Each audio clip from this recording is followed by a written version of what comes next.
comme Nion. C'est faite la joie et l'admiration de ces fanboys. Boba, boba, bon sang quel couillon. C'était pas la fête toutes les semaines dans nos salons. Bonjour à tous, c'est Lucas Fille. Bonjour Aurélie. Bonjour Claire. Ça nous ramène en enfance mais tout ça. Tellement. Bon, tu me diras, c'était le but du jeu avec cette série, hein, donc tant qu'à faire, allons à fond dans la régression primitive. Mais oui, donc nous allons vous parler du livre de Boba Fett, de Boba Fett. J'avais beaucoup aimé Captain Popcorn qui avait dit Boba Fett du slip. C'est dommage, on peut pas l'utiliser. Non, mais c'est pour ça qu'on lui rend hommage. Et donc, on va vous parler surtout de la saison 2,5 du Mandalorian, plus connue sous le nom de livre de Boba Fett.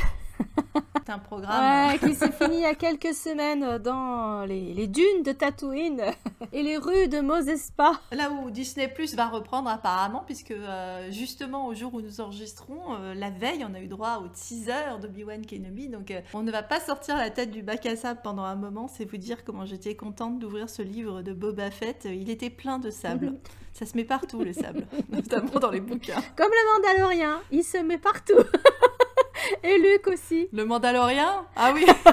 Ils arrivent à se faufiler partout. Ouais, mais il y a des fans de Pedro Pascal qui seront pas contre, hein, mais qui se mettent partout. Mais quand même, bon. Moi, je suis toujours contente de voir le Mando, mais c'était pas sa place, en fait. C'est ça mon principal problème. Ce qui est dommage, c'est que quand tu dis ça, tu vois, du coup, c'est déjà du spoiler. Oui, bah tant pis. Tant pis.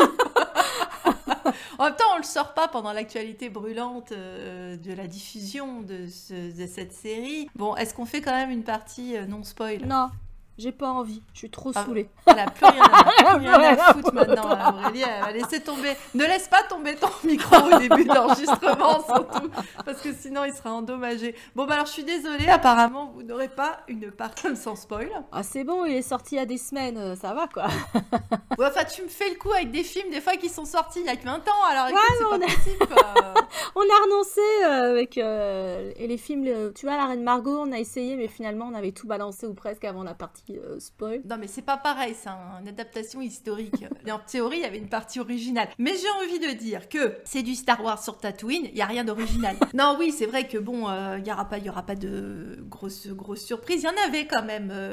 Alors, est-ce qu'on va tailler un costard à cette série de la même manière, ou un slip, hein, si tu restes sur la fête du slip, à cette série, parce que c'est vrai qu'elle a eu, comme tous les Star Wars, beaucoup de critiques, hein, plein de gens qui étaient déçus. Bon. Bah, nous, on n'en attendait pas grand-chose, donc on faisait partie des sceptiques parce que Boba Fett, on n'a pas d'investissement, on n'en a jamais eu dans ce personnage, donc c'était l'occasion de voir ce qu'ils allaient nous proposer. Je t'avoue que moi j'ai bien aimé le début, même si c'est assez lent à se mettre en place, qu'il y a des flashbacks qui sont un petit peu longs, j'aurais préféré un découpage différent et ça rejoint une critique plus globale que je ferais sur la série qui a une inégalité de rythme qui est assez déstabilisante, parfois agaçante. Et donc le début est assez long, mais ça reste quand même la partie que j'ai préférée. Parce qu'au moins on était vraiment branchés sur lui et on faisait le raccord avec l'épisode 6. On commençait dans les entrailles du Sarlacc, donc en termes de continuité on pouvait difficilement faire mieux. Et j'ai trouvé que c'était la partie la plus aboutie de la série, même si en termes de réal, ça pareil je l'évacue tout de suite. En ce qui me concerne, c'est clair que Robert Rodriguez, je l'ai connu plus inspiré au début de sa carrière où j'étais fan sur ses premiers films, beaucoup moins maintenant, mais on retrouve des gimmicks qui passent bien quand même dans l'univers de Star Wars.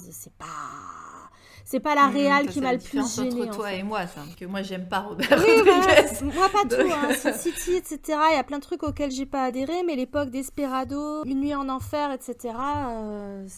Donc, vraiment, ces débuts où il était un peu adoubé par Tarantino, ça fait partie de vraiment de sa filmo que j'aime beaucoup, quoi. Bon, bah là, on retrouve toutes ces obsessions, ces gimmicks, ces machins, mais ça m'a pas trop gêné parce que bon, il est quand même dans l'univers western. Mexicain, etc.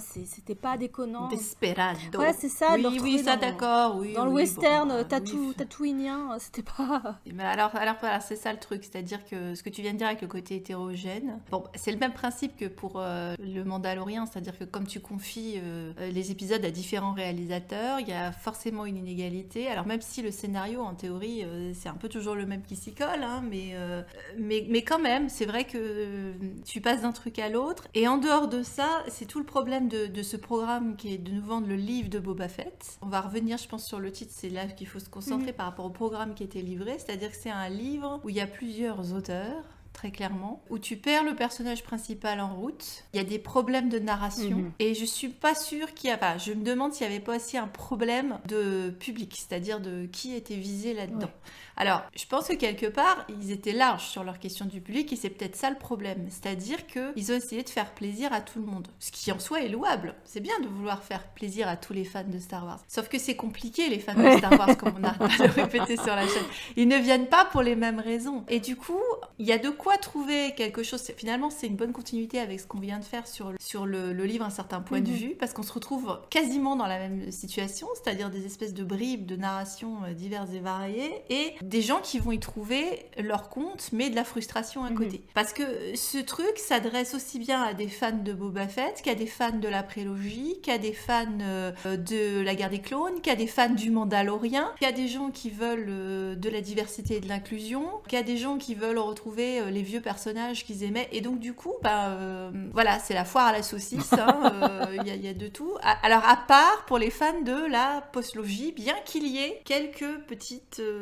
alors accidentelles ou pas, ça reste à discuter, mais il y a quelques petites bribes qui peuvent se raccrocher avec la postlogie, qui sont des clins d'œil, je dirais. Ouais, mais alors, tu vois, on l'évoquait hier en faisant une séance de travail. Moi, je suis vraiment mal à l'aise par rapport à ce livre de Boba Fett parce que j'accorde beaucoup moins de crédit qu'avant, évidemment, aux auteurs de Star Wars, aux scénaristes, etc., sur leurs intentions et dans quelle mesure ils maîtrisent leur symbolisme, leur fil rouge au niveau de leur narration. Merci, épisode 9. Ouais, entre autres. La série est quand même très très décousue, on va avoir largement l'occasion d'y revenir.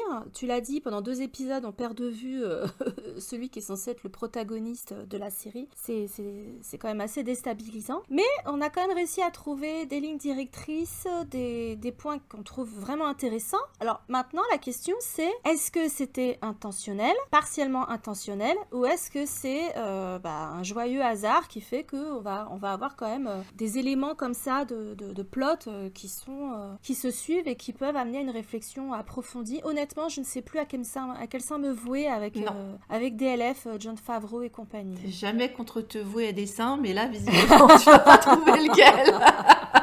Non mais c'est vrai que le problème c'est qu'on a l'impression qu'on se retrouve à attendre. Là j'ai envie de vous dire, on a envie d'attendre que toute leur phase de série soit terminée pour savoir si oui ou non il y avait un programme cohérent. S'il y avait un pilote dans le cockpit.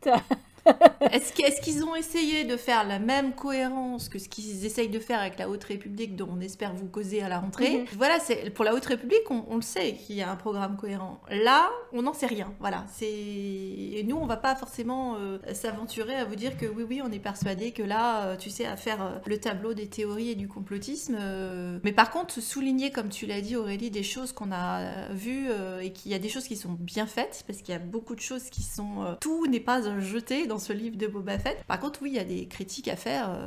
Peut-être qu'on va avoir intérêt à évacuer tout de suite les critiques pour se concentrer sur le positif, parce qu'on va rester positive. Alors, je ne sais pas exactement quelles critiques ont été faites. J'ai vu passer des choses un petit peu décousues sur Tumblr, Twitter, etc. Mais... par souci d'équité pour pas se faire influencer, on n'est pas allé voir les critiques vidéo des autres, y compris celle de Captain Popcorn qu'on a citée. J'ai juste kiffé le titre, je sais absolument pas ce qu'il dit dans son débrief. Hein. Mais il y a de fortes chances que si vous avez déjà regardé des vidéos, des reviews de cette série, qu'on retombe sur des critiques qui ont déjà été faites, qui vont faire l'unanimité. Donc voilà, soyez pas étonnés, mais je pense qu'on va quand même amener notre grain de sel, la touche Lucasfilm. Notre grain de sable. Notre grain de sable, plutôt. Ah là, oui. On a amené notre pelle et nos seaux. Voilà, c'est bon. On va faire des pâtés sur c'est ça, ouais. Exactement. Oui, moi j'ai vu passer des critiques de fans, on va dire, sur les réseaux sociaux. Donc je sais ce qui a pu être reproché par les uns et les autres, enfin certaines en tout cas des critiques. Je pense que toi et moi, on va pas nécessairement partir justement sur les questions question de, je sais pas moi, déjà on va pas partir sur le fait qu'il y a trop de femmes ou autre chose, mais c'est pas nécessairement une critique que j'ai vue, mais les histoires de la controverse, de la pirouette. Oh, mais on s'en fout, c'est comme laisser à John Woo ses double guns et ses colombes. Bah là, c'est pareil. Oui, laisser à je rappelle Roberto, qu'on est dans Star Wars. Ces pirouettes cacahuètes dans... Non, mais puis surtout, tous nos personnages de Star Wars l'ont fait à un moment ou un autre. Je veux dire, faut les replacer là maintenant d'ailleurs, c'est l'occasion. Mais je veux dire, il y a beaucoup de choses qui ne sont pas nécessaires et que c'est pas grave, c'est du style, c'est du swag, on s'en fout. Je veux te dire, ça n'a pas d'importance. S'il y a que ça qui te gêne, bon, bah, passe ton chemin, quoi. Moi, je suis plus gênée par des gros problèmes structurels et narratifs que par, je sais pas, ça, tu vois. Ça, non, ça me gêne pas. Non, pareil. C'est vraiment le cadet de nos soucis par rapport à cette série. Hein.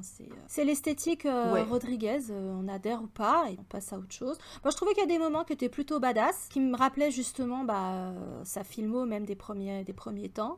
Ça passe. C'est de l'esbrouf, mais ça passe. Parce que c'est souvent des personnages en plus qui sont dans l'esbrouf, donc why not hein, t'as un mouvement de cap d'un Krennic ou d'un Lando, bon bah là t'as une espèce de pirouette cacahuète d'un des Power Rangers de Mos Eisley. Voilà, c'est très bien. On s'en fout. Bon bah voilà, alors ça, oui d'accord, ça par contre, oui, je pense que là on va être d'accord avec d'autres critiques. Effectivement, les Vespa de Mos Espa. C'est comment dire voilà, ça c'était pas heureux. Hein. Alors je me demande si justement c'est suite au fait que cette planète où tout le monde se fait chier, hein, normalement elle est vendue comme ça, hein, je vous rappelle, en dehors du fait que c'est un lieu glauque de trafic divers et variés. Il se passe rien, c'est comme ça que Luke l'explique au début, que c'est vraiment le centre de l'univers où il y a que dalle qui se passe quoi. Et en fait, je me demande si du fait que le fils chéri de la planète a eu enfin je veux dire ça a dû se savoir à un moment que Luke venait de Tatooine, ça a pas créé, tu vois, un mouvement de rébellion chez les jeunes qui du coup partent nous aussi on est des rebelles et tout. Alors du coup, parce que c'est vrai qu'ils font tellement pas à leur place cette jeunesse modifiée, bon voilà, qui partait sur alors il y a eu des grands moments quand même, ça a été aussi le souci, c'est-à-dire le côté j'avais dit le photocopie tue le livre de Boba Fett, c'est-à-dire tous les moments où tu voyais les allusions à d'autres films. Alors des fois c'était tellement insupportable comme la séquence Terminator où là tu pouvais penser à Matrix avec ses jeunes et tout, etc. Le côté un peu cyberpunk, tu vois, du truc faisait que des fois tu savais plus où t'étais quoi. Il y avait des moments qui sortaient droit de Stargate, notamment le caisson de Bacta là, sur fond de désert. Vraiment c'est le truc du pharaon pour se refaire une beauté quoi. Je veux dire, c'est ça. Qu'on soit clair quoi. C'était tellement évident que ouais, c'était gênant les allusions à King Kong, enfin aux créatures de Ray Harryhausen là, dans le premier épisode où t'as une créature à multibras là qu'on croirait sortir du choc des titans, ou Jason et les Argonautes alors c'est vrai que depuis le Mandalorian, et puis c'était déjà vrai dans les films, t'as énormément de références ciné. Dans nos analyses des 2 premières saisons du Mandalorian, on en avait repéré plein, on en a certainement laissé passer, de Kurosawa en passant par Jurassic Park, il y en avait plein. Mais bizarrement, dans la façon dont c'est amené dans le livre de Boba Fett, j'ai l'impression que c'est encore plus in your face. Ou alors, est-ce que, comme ça arrive après 2 saisons du Mandalorian, on est là en mode « Oh non, mais c'est bon les gars, vous nous faites chier ». Je saurais pas dire. Il y en a certaines que j'ai trouvées plutôt bien faites, mais c'est peut-être aussi parce que ça correspond à ce que j'ai préféré dans le livre de Boba Fett, à savoir tout le passage Danse avec les loups / Laurence d'Arabie, quand il est chez les Tusken, qui pour moi est vraiment le gros point fort de cette série. Le King Kong, ça manquait de blondasse habillée en blanc qui hurle, mais oui, on était quand même on était là-dedans. Hein, ça et le côté jeu vidéo, hein, ça faisait Rampage. Ouais, ça faisait... Ouais. Parce que même au niveau de la palette, on est quand même sur... C'est ça qui m'a gênée aussi, c'est que la palette de Tatooine, elle est quand même vachement sourde, elle est vachement fadasse, etc. Tout est dégradé de beige et de jaune, en gros. Et puis d'un seul coup, t'as les Power Rangers, je m'excuse, mais ils étaient avec leur truc rutilant, chacun sa couleur. Je m'attendais presque à ce qu'à un moment donné, ils fusionnent leur moto pour créer un grand robot géant super Vespa. et tuer le Big Boss de fin d'épisode. Enfin, c'était juste... c'était pas possible. C'était vraiment juste pas possible, quoi. Certains choix esthétiques... Ça faisait tellement tâche, genre, mais vous avez été transbahuté, direct, comme ça. Enfin, comment tu peux maintenir ta carrosserie aussi clean dans une ville où il y a que de la caillasse et du sable de partout? C'est juste impossible. Ou alors les trucs qui sortent du garage. Je m'étonnais pour le coup... Vu l'esthétique de prédilection de Robert Rodriguez, je suis même étonnée que justement pour expliquer pourquoi c'est aussi rutilant, t'es pas une bande de bombasses à gros nibards qui étaient en train de leur nettoyer la carrosserie, si tu veux. Je pense que c'est peut-être là qu'un Jon Favreau dirait non. Alors là, par contre, Roberto, tu vas te calmer. On n'est pas dans Machete Kills. T'enlèves les nibards. Alors, bon, moi j'étais contente de voir Machete, enfin Danny Truro, hein, j'adore cet acteur, c'est vraiment un mec que j'aime beaucoup. Surtout que dans la vraie vie, c'est quelqu'un de très très bien. Donc le voir en gardien, livreur de Rancor, de bébé Rancor, je trouvais ça fun. Tu vois, cette espèce de caméo. Limite, j'étais déçue qu'on le voit pas plus, qu'ils rejoignent pas la bande à Basile, enfin pardon, la bande à Boba, pour foutre sur la gueule des méchants. La bande à Boba. J'aurais bien aimé qu'on le garde un petit peu plus longtemps dans les parages Machete, tu vois. Mais bon, ça c'est pas fait. Bon, ça fait partie des trucs. Bon, c'était la patte Rodrigo. Il est venu un peu avec ses potes, mais ça faisait plaisir. Ça faisait plaisir de le voir Machete. Voilà quoi. Mais en dehors de ça, moi j'étais très très étonnée par le traitement du personnage de Boba Fett. C'est-à-dire que on comprend son cheminement pendant toute sa période Danse avec les loups, où il finit, il montre qu'il est un guerrier, il finit par être accepté par les Tusken, etc., devenir un des leurs. Mais à partir du moment où il se proclame le daimyo, et alors là, bienvenue à tous ceux qui aiment la culture japonaise ou qui jouent à L5R, à la légende des 5 anneaux, tout le monde lui marche sur la gueule, en fait. C'est Boba Fett, le paillasson de service, quoi. C'est le dernier qui parle, qui a raison. Dès le début, même dans la question il s'en prend plein la gueule, ce qui est parfaitement cohérent avec son personnage, sa manière dont il est crevé ou supposément crevé du coup, dans la fin du Retour du Jedi, puisque, enfin pas la fin, au milieu du Retour du Jedi, il a, comme on avait dit, il a une mort très très con, de merde, sans gloire. Pas d'allure, hein. Voilà.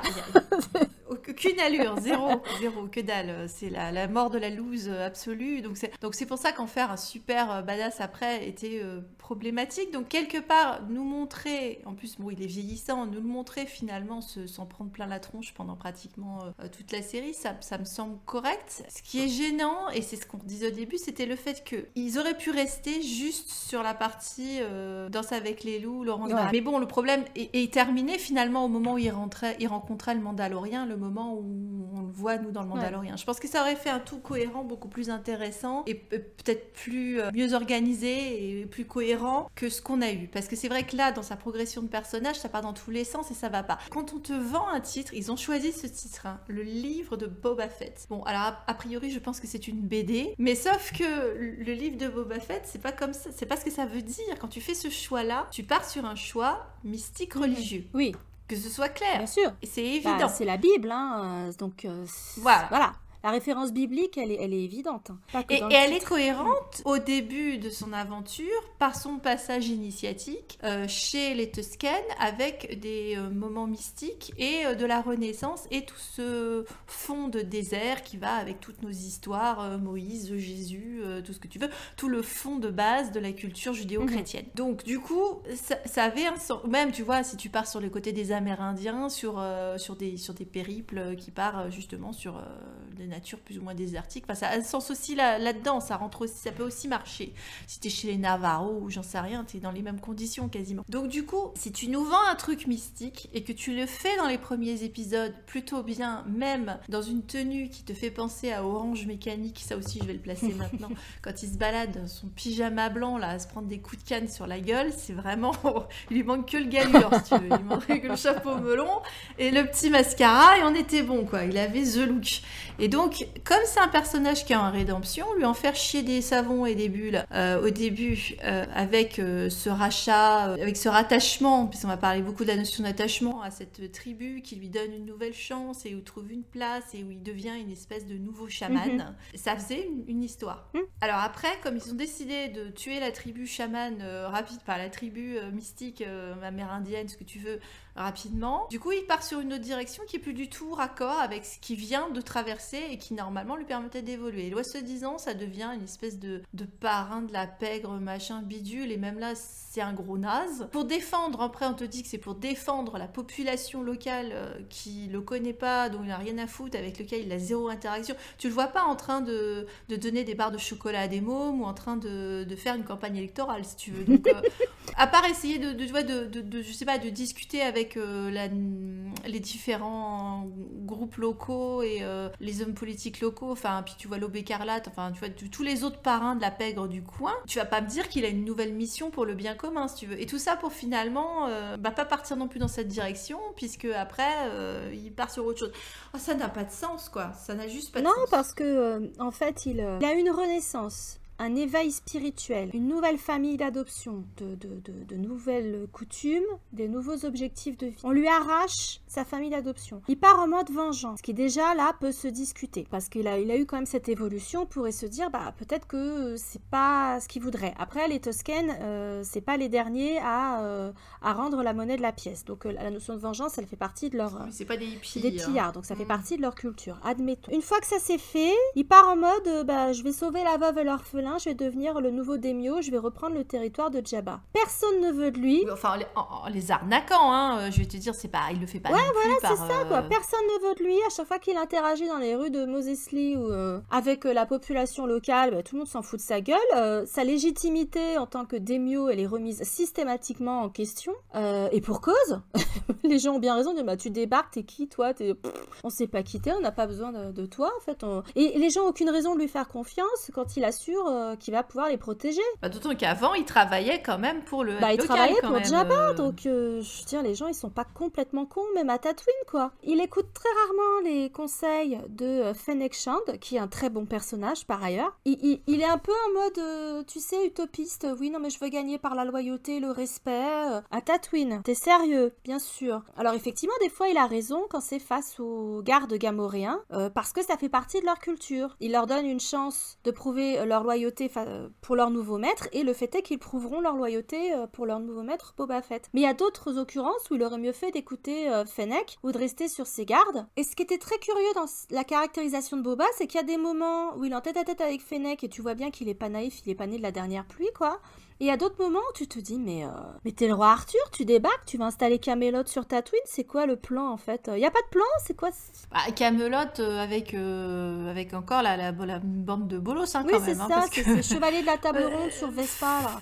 Non, mais c'est... Mais avec que des gens pas recommandables, ce qui est normal. Mais quelque part, c'est une espèce de phase B C'est intéressant d'ailleurs que ça passe là-dessus, c'est-à-dire c'est une bande de héros qui sont pas des héros, quoi. Aucun de ces personnages n'est sympathique, recommandable et n'a de bonnes valeurs en soi, en fait. Ils sont tous moralement, franchement, limites, en fait. Il y a des chasseurs de primes, il y a des pilleurs, des délinquants, donc il y a une tenancière de bar / bordel. Il y a un maire véreux et son majordome, son chambellan, ou je sais pas, qui est juste, mais j'ai adoré ce personnage. J'ai aimé les Outsiders en fait dans cette série.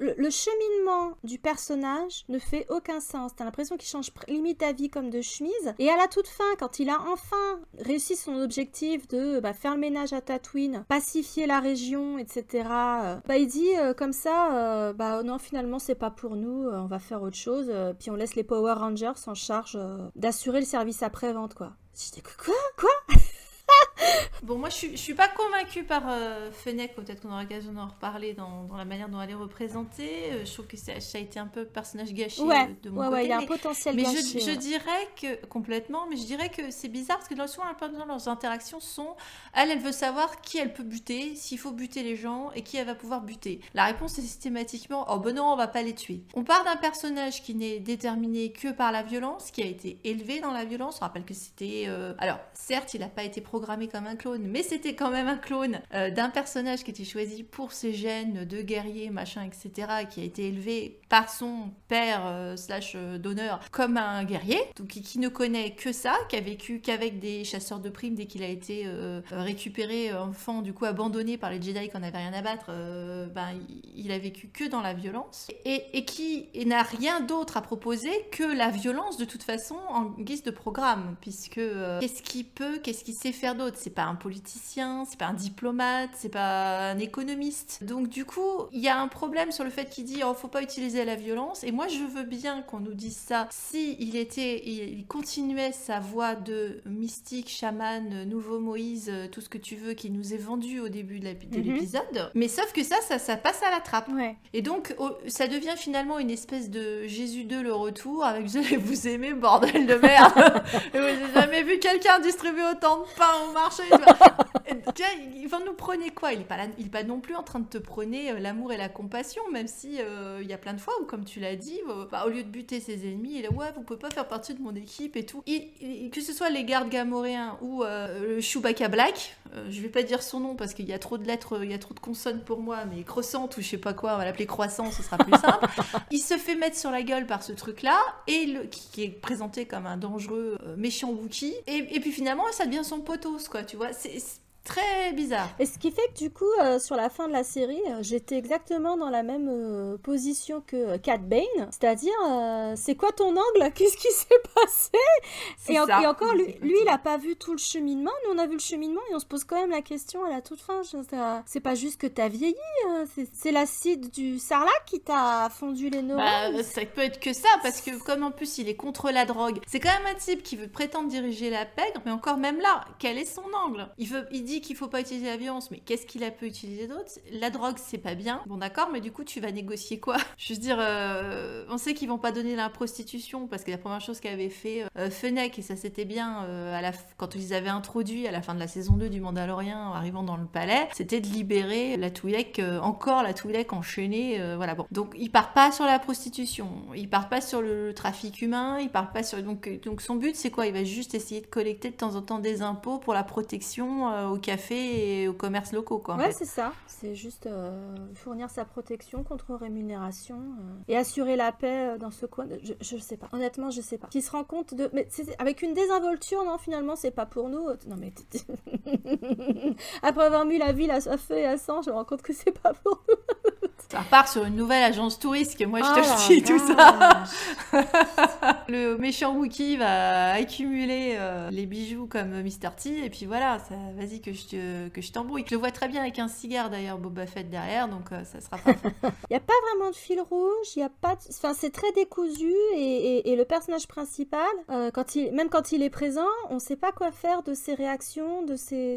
J'ai l'impression qu'il a des personnalités multiples, ou il a été mal écrit, hein, tout simplement, hein, je suis désolée de le dire. À partir d'un moment, il est mal écrit. À tel point qu'à un moment, ils l'ont évacué du paysage. C'est pas quoi en faire. Dans son propre livre. Dans son propre livre. C'est quand même incroyable. Je comprends pas. Si vous saviez pas quoi faire de ce personnage, fallait faire une série plus courte. En plus, on rappelle qu'il y a que 7 épisodes au lieu de 10 pour chaque saison du Mandalorian. C'est ça. Et comme je t'avais dit, est-ce qu'ils avaient choisi 7 parce que c'est un chiffre mystique, les 7 jours de la semaine, etc. machin. Je suis même pas sûre, honnêtement. Est-ce qu'ils ont choisi 7 parce qu'il fallait occuper Disney Plus sur 7 semaines pour des questions de pognon, de planning? Je sais pas. Mais le fait est qu'il y a 2 épisodes qui sont consacrés au Mandalorian, quoi. Et on se retrouve dans la même position qu'en fait ce qu'on voyait ce qu'on avait commencé à critiquer nous dans la saison 2 du Mandalorian, c'est-à-dire que les nouveaux personnages te faisaient vampiriser, bouffer, leur prendre bouffer parce que ça va bien avec Boba Fett, par les anciens. Et il s'est passé la même chose dans cette série, c'est-à-dire que on t'introduit plein de nouveaux personnages, donc tu ouvres encore une fois le champ des possibles et d'un coup déboule les autres. En fait on parle plus que d'eux, que ce soit Luke le retour, Ahsoka le retour, puis Cat Bane effectivement qui est très bien fait. Et là je vais le placer maintenant, les progrès qu'ils ont fait en termes de CGI ou il y a rien à reprocher sur le plan de... c'est très propre. Ah ouais. Visuellement c'est très propre. Ouais. Il y a des choses qu'on reprochera, mais visuellement, clairement,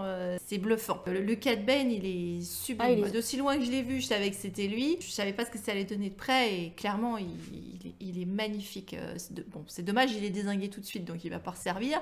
Mais il n'empêche c'est propre. Et donc, t'as ressortir tous les... Et au point de ressortir le Mandalorian et qu'on sort et toute sa clique. Et tu dis, mais attends, là, je croyais qu'on partait sur l'histoire de Boba Fett, là. Vous venez de nous introduire machin bidule et pourquoi on repart en arrière sur autre chose? Je comprends pas. Non.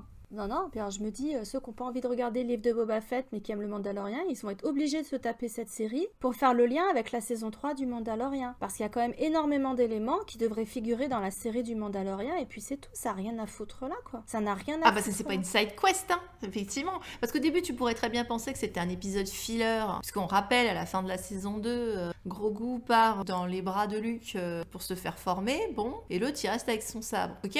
Donc t'aurais très bien pu avoir une espèce d'épisode épisode caméo de juste le Mandalorien qui passe, qui vient faire une mission avec Mando, parce que petite fortate, tu vois, un prêté pour un vomi, l'autre il l'a dépanné, alors là maintenant il vient l'aider à faire un truc. Ok, très bien. Mais là, effectivement, ce que tu dis, c'est-à-dire que là, ils te font un truc hyper important dans l'histoire du Mandalorien avec la retrouvaille de Grogu. Alors, du coup, t'as pas eu le temps finalement de les voir séparés très longtemps. Je pensais pas que ça arriverait si tôt, moi, c'est ce rabibochage. J'étais convaincue qu'il y aurait forcément une...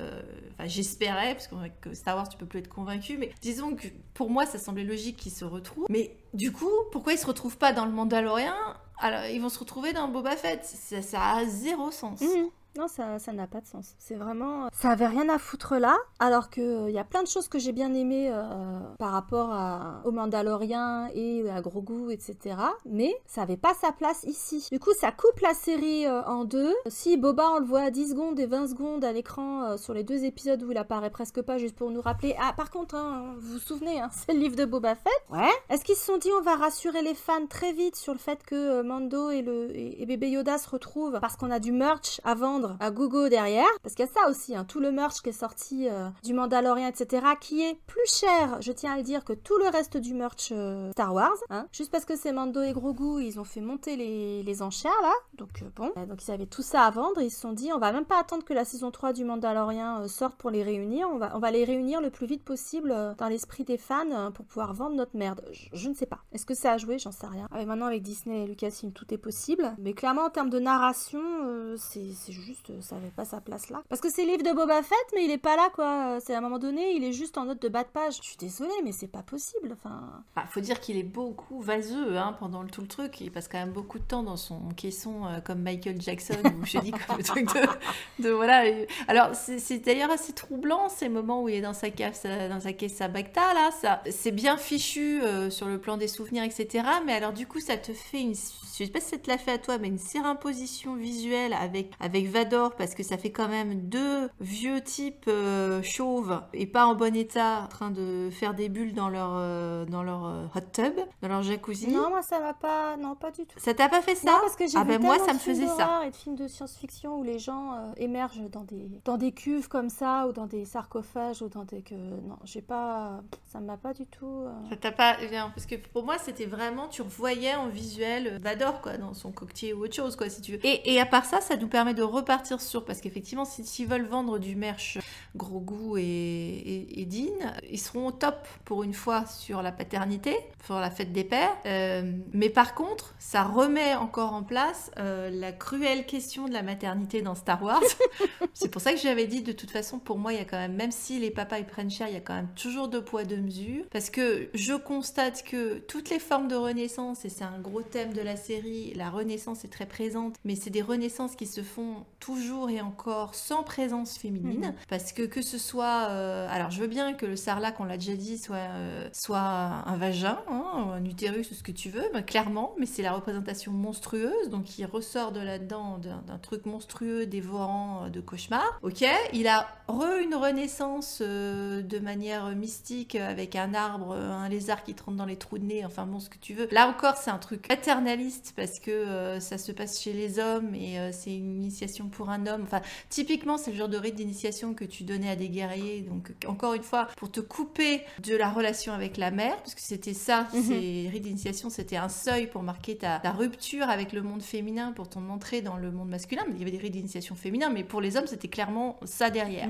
Là, c'est ce qu'on a. Et donc, en sachant encore une fois que c'est quelqu'un qui est né uniquement d'un papa, qui n'a pas de mère, qui va pas en trouver, qu'il n'y a pas de mère dans cette série, il y en a aucune. Alors que, chose positive, tu te retrouves avec énormément de personnages féminins et énormément de personnages féminins en âge d'être mère, voire plus âgés, donc t'as des plus jeunes, mais tu as également énormément de personnages qui sont joués par des actrices qui sont nées dans les années 60, voire fin des années 70 pour Rosario Dawson. Aucune n'est présentée comme maternelle, maternante. Je veux bien faire des petits apartés concernant la mère Macrel jouée par Jennifer Beals ou par et Pelimoto, la mécanicienne aussi. Jouée par Amy Sedaris. Donc ces deux-là peuvent montrer des côtés soi-disant féminins, maternants, on en rediscutera.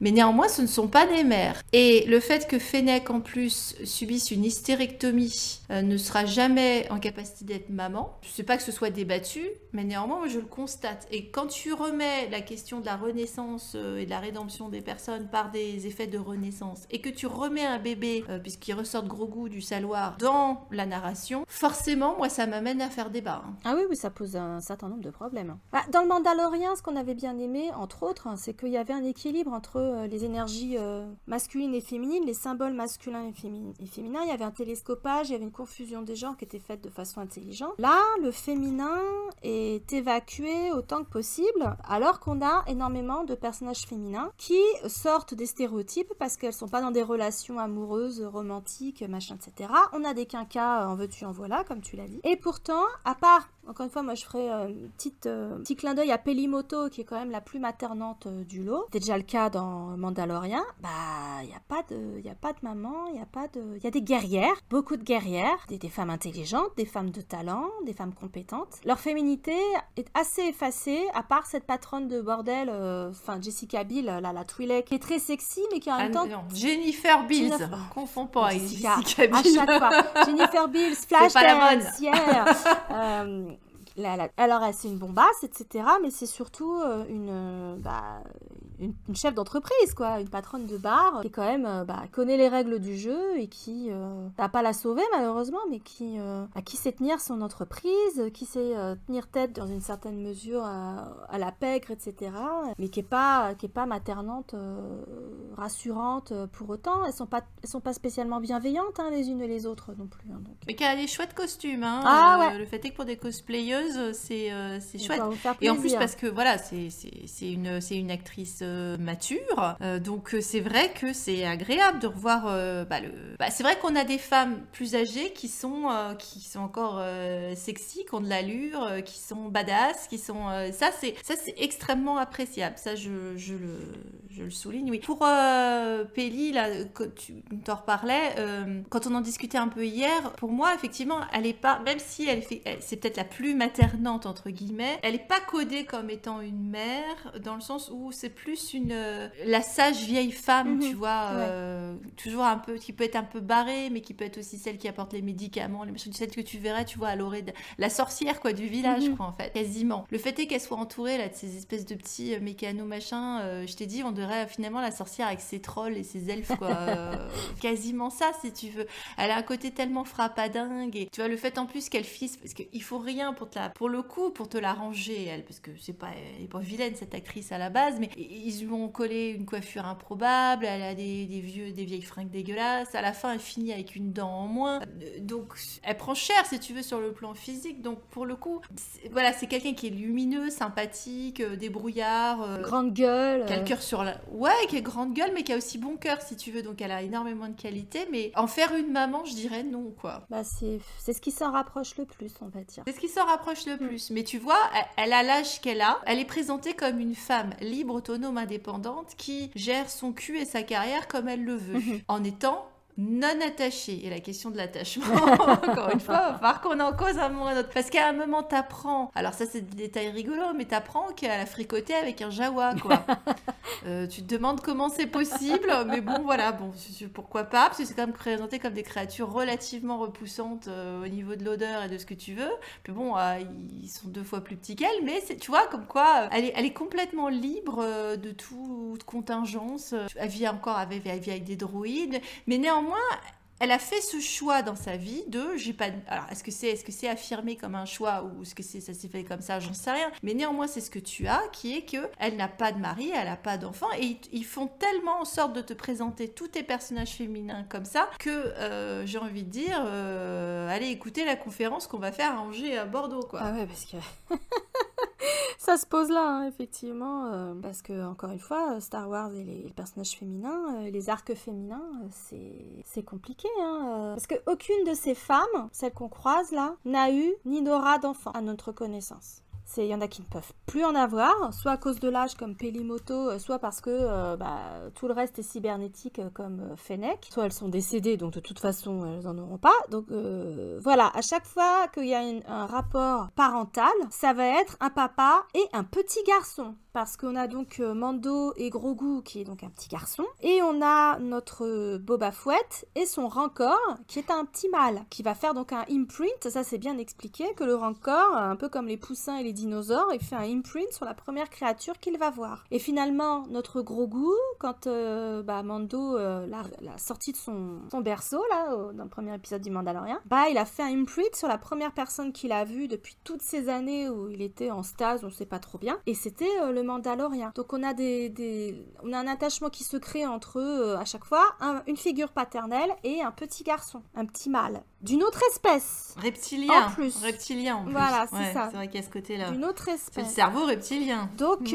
ça pose un certain nombre de questions sur l'évacuation des femmes dans la parentalité. Alors c'est bien qu'on ait des papas improbables qui s'intéressent à leur progéniture, c'est bien qu'on ait la réunion entre le Mandalorien et Grogu, et surtout que c'est un moment vraiment sympa du dernier épisode, même si encore une fois c'était pas sa place dans cette série, mais pendant ce temps-là, les mamans, les femmes passent à la trappe. Elles sont satellites de ces personnages masculins à chaque fois. Satellites à tous les niveaux, c'est les bras droits, c'est les alliés plus ou moins pérennes, ça va être les nanas qui dépannent, les mécaniciennes, les machins, mais ça va pas être des personnes avec qui on a un lien de parenté, ça peut être des gourous entre guillemets comme la forgeronne mandalorienne, mais ça va pas être des compagnes, ça va pas être des mamans, ça va pas être ça, cette partie-là de la féminité, elle est laissée complètement de côté, et ce sont des femmes dont on met surtout en avant, même quand elles sont super bien gaulées, les qualités martiales, masculines, voilà. C'est un choix, bon. Ouais, c'est un choix où tu sais pas si c'est justement à force de pression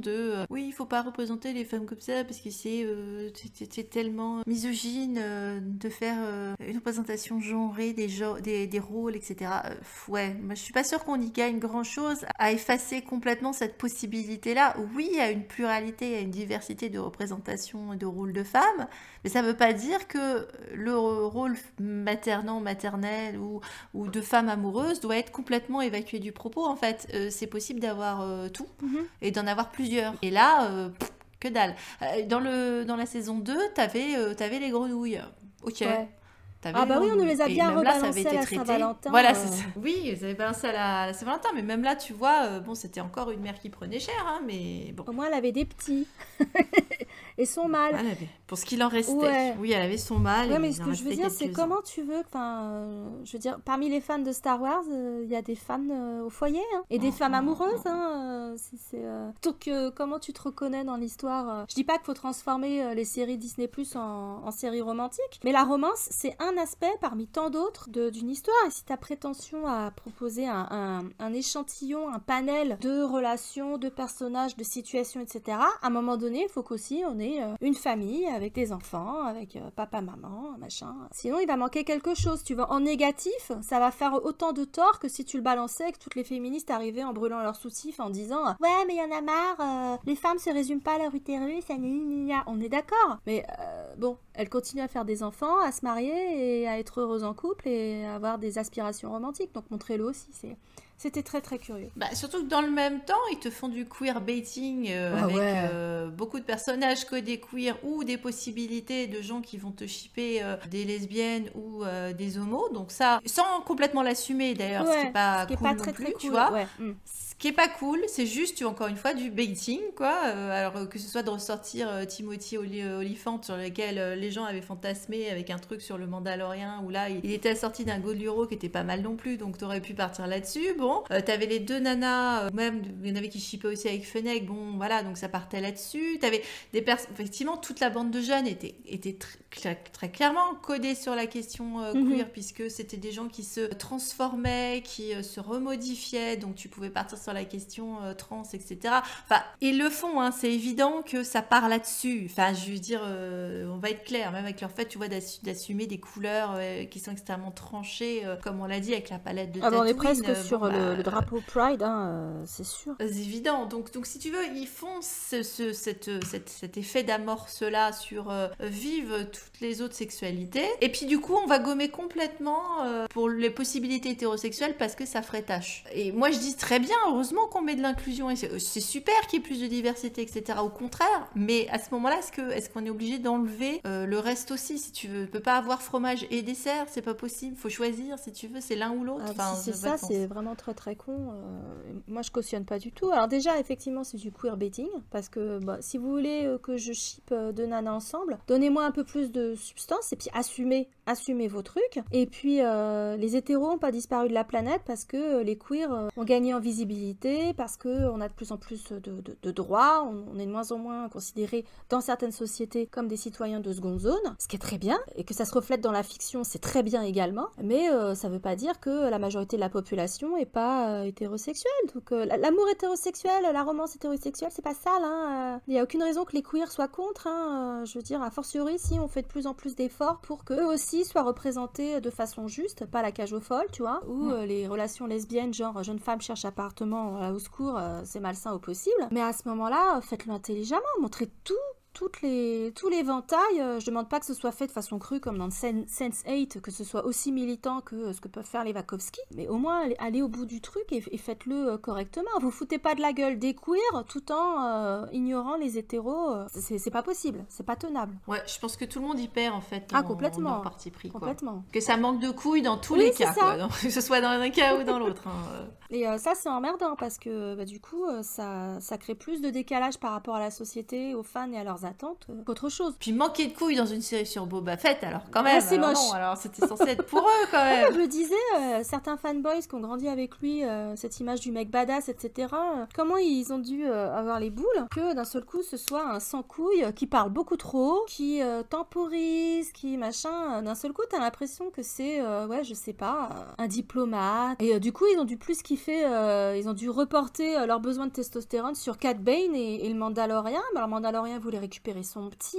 Ils ont eu Luke. Mais alors, Luke, alors c'est un autre débat aussi, comment Luke ça a été amené. Il y a plein de choses à en dire sur ce passage sur le nouveau temple Jedi en construction. Oui, maintenant on va se le garder. Parce que c'est pareil, Ahsoka, on n'a pas parlé quand tu parlais de figures féminines, on peut parler Ahsoka, d'Ahsoka, parce que ça aussi, effectivement. Ouais. Le moment bitch. Et tu sais, j'en pensais avec tous ces côtés queerbaiting. Même, tu vois, le moment, parce que là tu disais ce qui pouvait peut-être énerver les fanboys ou des fans de Boba Fett sur la représentation de leur personnage chouchou. C'est-à-dire son grand moment dans le grand final où il chevauche, enfin le truc qui sort d'un wet dream, si tu veux, où il chevauchait sur son rancor et il fait péter son jetpack, son machin, il y a tout qui y passe, tous les gadgets sont sortis et finalement il a son moment salle du trône dos à dos, mais avec qui? Avec le Mandalorien. Et c'est là aussi que je trouve qu'il y a un regret par rapport à Fennec, parce que à ce moment-là, puisque c'était l'association Fennec, pas nécessairement que ça porte sur une question romantique, bien que c'est chouette aussi de nous montrer des relations romantiques sur justement des acteurs qui sont plus âgés, parce que ça c'est aussi une représentation de l'amour qui est souvent passé à l'as, parce que c'est pas beau des vieux qui s'aiment aussi, donc eux aussi ils ont le droit d'avoir des pulsions un petit peu sur la route de Madison, hein, tu vois.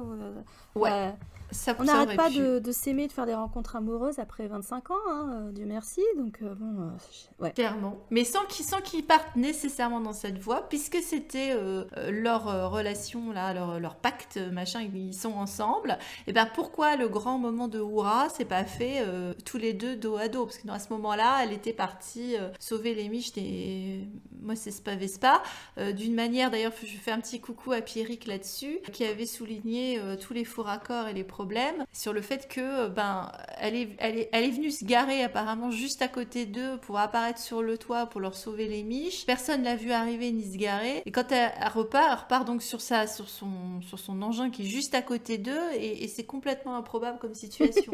Il y a pas mal de gafouilles. Alors bon, je t'avoue que moi j'ai pas trop fait attention parce que je vais être honnête, la plupart du temps quand j'ai regardé cette série, il n'y a pas un épisode où j'ai fulminé pendant tout l'épisode. Vous vous doutez citer lequel. La plupart du temps, j'avoue que j'étais pétée de rire, ou vaguement ennuyée, dans le sens que je m'embêtais, mais j'étais pétée de rire sur, sur les copier-coller qu'on a mentionné avant, ou sur le fait que j'avais aucune attente de cette série particulière, donc c'est vrai que ça ne m'atteignait pas, ça m'a atteint à l'épisode 6, quoi, à partir de là. Ouais, parce que là, ça envoie à d'autres choses. C'est vrai qu'on aurait pu avoir notre back-to-back de badass avec Fennec et Boba, mais je pense qu'ils n'ont pas pu résister à nous mettre 2 Mandaloriens, en tout cas 2 armures mandaloriennes, 2 mecs badass en dos à dos à dézinguer tout ce qui bouge. C'est un choix, encore une fois. Sur fond de rancor. Ouais, c'est ça, c'est bien un choix de mec, hein, non, si je peux me permettre. C'était un vrai bouquet final. Alors après, alors là, on y va, allez, fais péter la boîte. Fennec, elle a son moment badass en ninja qui dézingue tous les pikes qui restent, le maire, etc. Elle fait le ménage, tu vois, en mode furtif. Ah bah c'est une femme, elle fait le ménage. Voilà. Bon, est-ce qu'on parle maintenant des grands thèmes? Parce qu'on a trouvé quand même des thèmes. Ou alors est-ce qu'on passe tout de suite au moment colère sur le moment colère, je pense que vas-y, fais-toi plaisir. Allez. Oh, je sais pas si ça me fait pas plaisir en fait, c'était ça qui était terrible. Mais ça va avec ce qu'on a dit au début, c'est-à-dire que pour l'instant, mais ça va aller aussi avec l'analyse qu'on va vous proposer ou des thèmes qu'on a pu souligner, c'est-à-dire qu'on n'est pas encore en mesure de savoir ce qu'ils vont faire avec ce qu'ils nous balancent. Donc j'étais en colère effectivement quand est arrivé Luke en train de construire son temple Jedi avec ses fourmis. Alors encore une fois, il y a des trouvailles chouettes visuellement, il y a plein de choses chouettes, la planète est belle, bon voilà, on est dans les bambous, tout ça. Sort Ahsoka, et donc l'association Ahsoka-Luke m'a achevée, hein, je veux dire, là, j'ai pas pu. Alors, que doit-on en penser? La plupart des gens, finalement, ont réagi en dehors de ceux qui étaient là, ah mon Dieu, on m'a rendu mon Luke tel qu'en lui-même, tel que je l'avais perdu à la fin du retour de Jedi, ça y est, merci, Dieu Filoni, tu nous as sauvés. Alors, oui, certes, visuellement, merci d'avoir embauché le mec de Deepfake pour faire un travail un peu plus propre. J'étais très buggée par sa manière de parler parce que j'avais l'impression qu'il était sous drogue. C'est normal parce qu'effectivement, ils ont utilisé une machine pour la voix. Bon, bah, ça se sent. Pour rajeunir la voix de Mark Hamill, c'est dingue. Hein. Voilà, c'est comme tous ces sites des espèces de sites de rencontres, tu sais, où tu parles à une machine automatique. Moi, je suis désolée, je trouve pas ça bandant. Je sais pas comment quelqu'un pourrait se faire exciter par une je te veux. Ah bah c'est pas la voix de Scarlett Johansson dans Her, hein. C'est sûr que Alexa, ça ne fonctionne pas quoi du coup, parce que sa manière de parler est étrange. Enfin, c'est complètement déshumanisé, ce qui est logique puisque c'est pas un être humain en fait. Et du coup, par rapport à ce Luke chaleureux, un peu va-t-en-guerre, enthousiaste, tu vois, plein de naïveté et de candeur, dont on parlera peut-être un jour. Bah là, cette espèce de fantôme de lui-même m'a bugué, et surtout du fait qu'il n'avait que de la merde à dire. Alors, oui. Et c'est là que se pose la question, le fait qu'ils disent de la merde, est-ce que c'est parce qu'il prévoit le fait qu'à un moment, Luke il merde, puisque on se retrouve avec le drame de Ben Solo, on sait qu'il s'est planté, donc il faut qu'il se soit planté, donc il faut qu'il devienne un con à un moment ou à un autre. Alors, si c'est ce qu'ils ont essayé de nous montrer, ok, c'est réussi. Je le respecte. Et c'est réussi parce qu'effectivement, il y a gourance sur la méthode, le programme, les références. Il n'y a rien qui va. Hein. Je pense que là, l'enseignement pour les nuls, faut vraiment qu'ils s'y mettent. Tous les choix sont pas bons. Il n'est pas apte. C'est ce qu'on avait dit à la fin de la saison 2. Nous, on sentait bien que c'était pas le bon choix de confier un bébé à Luke Skywalker. Oui. C'était pas un bon choix que Luke devienne un enseignant, hein, non plus.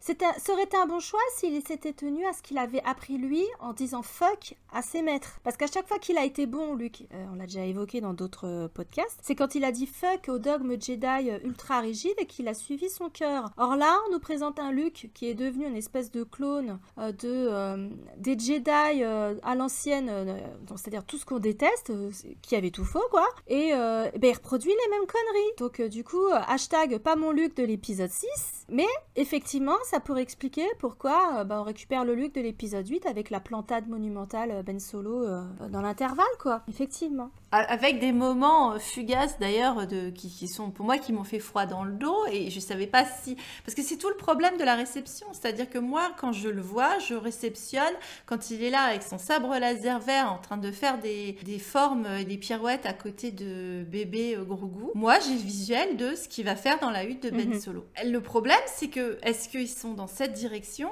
ou est-ce qu'ils sont dans ouais on va montrer Luke badass comme dans le couloir de machin.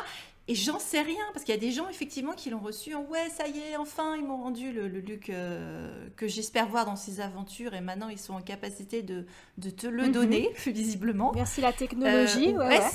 Est-ce que c'était le chaînon manquant de... effectivement, Luke, au lieu de poursuivre ce nouveau programme, et forcément, il pouvait pas, puisqu'il s'est planté. Donc peut-être qu'il est parti sur... il est allé regarder tous les vieux holocrons, là, de comment on enseignait, puisqu'on sait qu'il est parti chercher des trucs et des machins sur comment on enseignait. Puis comme en fait, il a jamais assisté à un cours, c'est la version téléphone arabe du cours Jedi. Donc du coup, là, il est avec un truc qui ressemble à Yoda, donc il part en Canada Dry, tu sais. Ça ressemble à du, c'est presque comme, ça sent comme, mais c'est pas ça. Donc, il copie Yoda, il faudrait que Grogu, il parle comme Yoda, il faudrait qu'il se déplace comme Yoda, il faudrait qu'il fasse des pirouettes comme Yoda, et il est là en train de le porter en sac à dos comme Yoda. et tu sens qu'ils vont te vendre un merch Luke avec Grogu sur le dos pour faire pendant au merch que t'as déjà de Luke avec Yoda sur le dos. Enfin... Et tu comprends pas pourquoi il fait ça. En plus, j'avais la chanson, pour le coup, tu sais, de Bad Lip. Avec Sigar,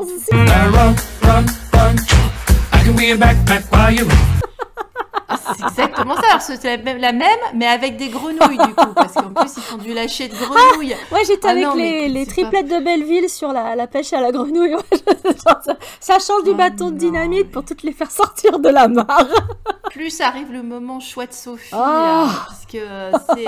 Alors, sur son joli tapis, Luke drogué, qui arrête de fumer l'opium, ce serait bien, ou de bouffer des bambous, on n'en sait rien. Mais du coup, il est en train de lui dire, ce qui te laisse en plus en cliffhanger. Bon, alors, tu as le choix entre le sabre de Maître Yoda, comme on a dit dans le dernier épisode, ou qu'il l'a récupéré, bon, peut-être dans le temple de Coruscant, je sais pas, le Palpatine, on n'en sait rien, c'était dans sa collecte privée. Bon, néanmoins, il a récupéré le sabre de Yoda, donc il dit choisis entre le sabre de Yoda, parce que forcément, comme c'est de la même espèce, il faut qu'il ait le même, il aurait pu récupérer n'importe quel autre sabre, mais non, il faut que ce soit celui de Yoda, ou le t-shirt que ton papa, il a fait faire en code de maille, et donc, tu dois choisir entre le devoir et l'amour, entre la voix des Jedi ou la voix des Mandaloriens. L'attachement aux Mandaloriens, en tout cas. L'attachement, donc la question de l'attachement ou du non-attachement, puisque c'est officiel, les Jedi sont vraiment des cons, puisqu'il lui dit, ah non, faut que tu choisisses. Le pire étant avant la séquence, effectivement, avec Ahsoka.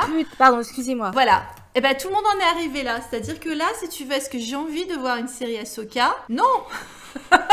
Du coup, si c'est leur manière de te vendre la série Ahsoka, mais crève Ahsoka, quoi. C'est une connasse quand elle est là en train de dire, oh bon non, tu vas pas aller déranger la séance yoga méditation de Luke avec Grogu sous un arbre. Parce que s'il te voit, il va être triste, il va pleurer. Tu sais, comme ce que tu dis, ce qui est logique, tu dis à une maman quand elle laisse son bébé à la maternelle au début. Faut vite les lâcher parce que sinon, ils font des comédies, machin. Mais enfin là, c'est pas genre tu le laisses à la journée, tu le récupères le soir au moment du retour des mamans et des papas. C'est il le laisse for life. C'est ahurissant comme truc. Plus le moment où elle dit à Luke, oh t'es bien comme ton père. Et là c'est pareil, j'avais envie de la baffer cette connasse. Parce que voilà encore l'occasion, ou même de baffer Filoni puisque c'est son épisode. Voilà l'occasion de parler de Padmé.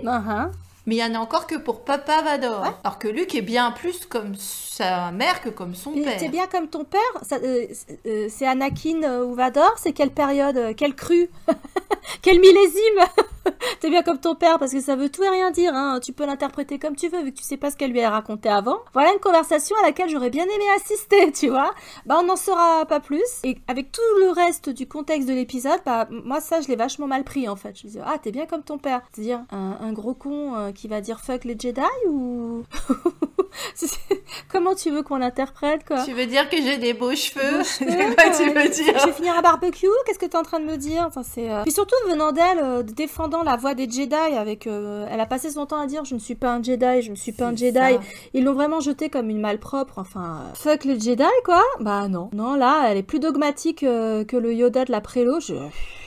Au secours, quoi. Surtout que c'est encore son moment qu'on avait déjà dans la saison 2, c'était oh non, moi je vais pas lui enseigner, non, il vaut mieux que ce soit Luke en fait. Du coup, elle se retrouve encore en position de bah non, moi qui ai été formée au temple Jedi avec une vraie, depuis tout bébé, avec une vraie formation, etc. machin, je suis moins apte à enseigner la voie des Jedi, puisqu'apparemment c'est ce qu'il faut faire, que le type qui a trouvé son diplôme dans une pochette surprise, si tu veux. Dans une grotte, dans un marais.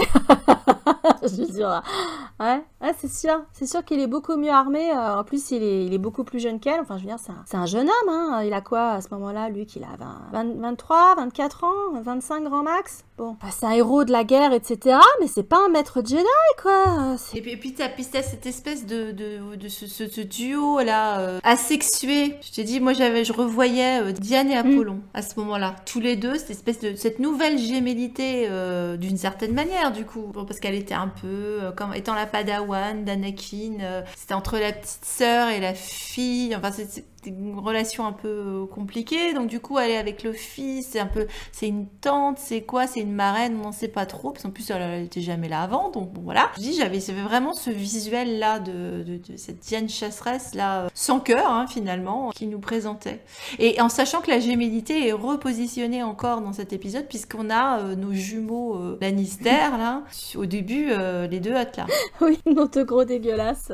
Mais alors il y a un autre truc qui m'a gênée aussi, puisqu'on a la gémellité, c'est que est-ce que Ahsoka elle va trouver Leia pour lui dire exactement la même chose sur son père, ou est-ce qu'elle va complètement zapper Leia une fois de plus? Parce qu'on rappelle que Leia elle a pas pu faire la paix avec son père, donc encore une fois il y a que Luke qui a les informations, il y en a que pour Luke. Bah je trouve pas ça normal, c'est pas juste vis-à-vis de Leia. Bah peut-être que le moment, tu vois, et ça aussi, et d'où le problème de la continuité, parce que même si tu peux penser qu'il y a continuité, bon, je vous rappelle que dans l'épisode 9 qui nous a été vendu, elle a une formation en Jedi, hein, Leia, puisque après, apparemment, elle est capable de former Rey, elle devient son maître, hein, c'est comme ça qu'on nous le vend. Elle a même sa panoplie avec son sabre laser qu'elle a mis de côté, parce que si elle poursuivait, ça risquait de buter son fils. Je rappelle les données qui nous ont été fournies, qui sont que de la merde, mais c'est néanmoins ce qu'on nous a fourni. À quel moment il a été mentionné à Leia que pour être un Jedi, il fallait qu'elle renonce à toute forme d'attachement, ce qui est le postulat que Luke donne à Grogu. C'est tu choisis, soit tu restes attaché à ton papa, soit tu deviens un Jedi, les deux ne sont pas possibles. Luke n'a pas fait ce choix, on le rappelle, hein, à la fin du 6, il est maître de Jedi,